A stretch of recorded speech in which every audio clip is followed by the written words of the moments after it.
Ayan, anong oras na? 6:22. Eh, hindi na ito merienda. Hapunan na ito. So, I have here, meron akong ban at saka keso. Ayan. Malamig na dahil kanina pang alas 4.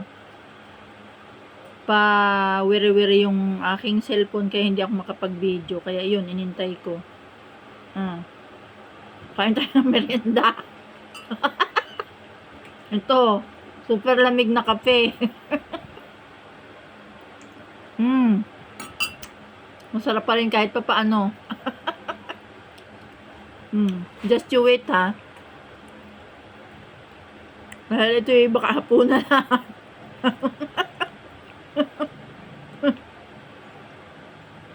Ganyan talaga ang buhay ng hindi masyadong may pera. Gawa nang hindi makabili ng bagong cellphone. Naintay na tumino yung cellphone bago makapag-video.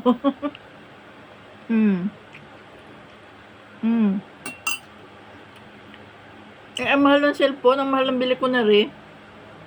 Nagtiyaga akong mag-ipon ng kwarta para din 12K. Nang unang panahon pa. Eh, magkano na ito ngayon? Pawiri-wiri na. Parang hindi na magatagal. As mag-usip. Eh, wag naman. At ako'y wala ng datong. Ano?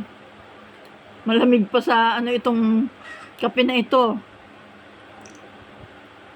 Alas 4 pa ito tinimpla. Kinalikot yung cellphone ko para gumaling. Nandun, nagtanggal ako ng mga litrato, ng mga video. Nagtanggal ako ng mga may activity, yung watch list. Basta tinanggal ko yung mga sa storage. Cache ga pronounce doon sa cache. Cache ga yun yung C-A-C-H-E. Hindi naman natin pwedeng sabihin cache, ano yun, may isa uli. Mamaya, tingnan ko yan sa Google. Hindi naman ako magaling ay. Kailangan ay laging research ka para ikaw ay advance.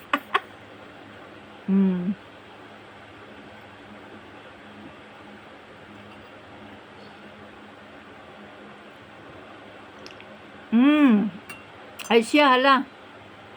Hanggang dito na lamang muna to. Ang tigasan ng ban. Pero ang sarap naman palaman. Favorite ko ba yung keso? Maski ilang ulit kong ikwento sa inyo, keso talaga.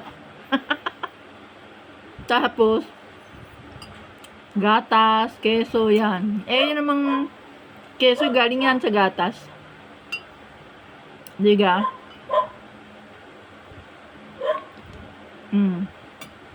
Bye. I love you all. Thanks. God bless.